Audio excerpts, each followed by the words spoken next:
और जो लोग मन को जहर कहते रहे उन्होंने ही प्रेम को जहरीला कर दिया, प्रेम को प्रकट नहीं होने दिया। मन जहर हो कैसे सकता है? इस जगत में कुछ भी जहर नहीं है।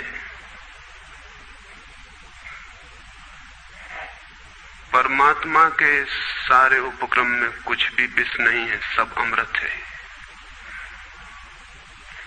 लेकिन आदमी ने सारे अमृत को जहर कर लिया है, और इस जहर करने में शिक्षक, साधु, संत और तथाकथित धार्मिक लोगों का सबसे ज्यादा हाथ है।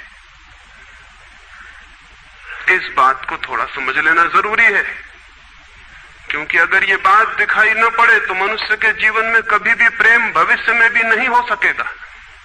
क्योंकि जिन कारणों से प्रेम नहीं पैदा हो सका है, उन्हीं कारणों को हम प्रेम प्रकट करने के आधार और कारण बना रहे हैं।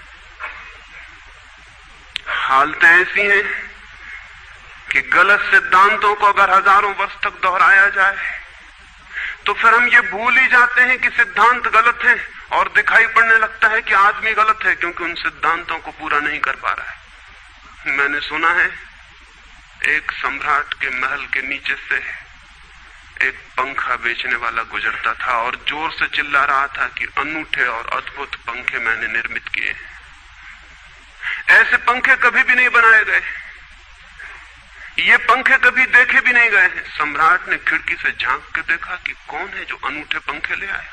सम्राट के पास सब तरह के पंखे थे, दुनिया के कोने कोने में जो मिल सकते थे। और नीचे देखा, गलियारे में खड़ा हुआ एक आदमी, साधारण 2-2 पैसे के पंखे होंगे, और चिल्ला रहा है कि अनूठे, अद्वितीय। उस आदमी को ऊपर बुलाया और पूछा कि इन पंखों में क्या खूबी है, दाम क्या है इन पंखों के। उस पंखे वाले ने कहा कि महाराज, दाम ज्यादा नहीं है, पंखे को देखते हुए दाम बहुत कम है, सिर्फ 100 रुपए का पंखा है। सम्राट ने कहा 100 रुपए? ये 2 पैसे का पंखा जो बाजार में जगह जगह मिलता है, 100 रुपए दाम, क्या है इसकी खूबी? उस आदमी ने कहा, खूबी ये पंखा 100 वर्ष चलता है, 100 वर्ष के लिए गारंटी है, 100 वर्ष से कम में खराब नहीं होता है। सम्राट ने कहा, इसको देख के तो ऐसा लगता है कि सप्ताह भी चल जाए, पूरा तो मुश्किल है। धोखा देने की कोशिश कर रहे हो, सरासर बेईमानी, और वो भी सम्राट के सामने। उस आदमी ने कहा, आप मुझे भली भांति जानते हैं, इसी गलियारे में रोज पंखे बेचता हूं, 100 रुपए दाम है इसके, और अगर 100 वर्ष न चले तो जिम्मेदार मैं हूं, रोज तो नीचे मौजूद होता हूं, और फिर आप सम्राट हैं, आपको धोखा देके जाऊंगा कहां?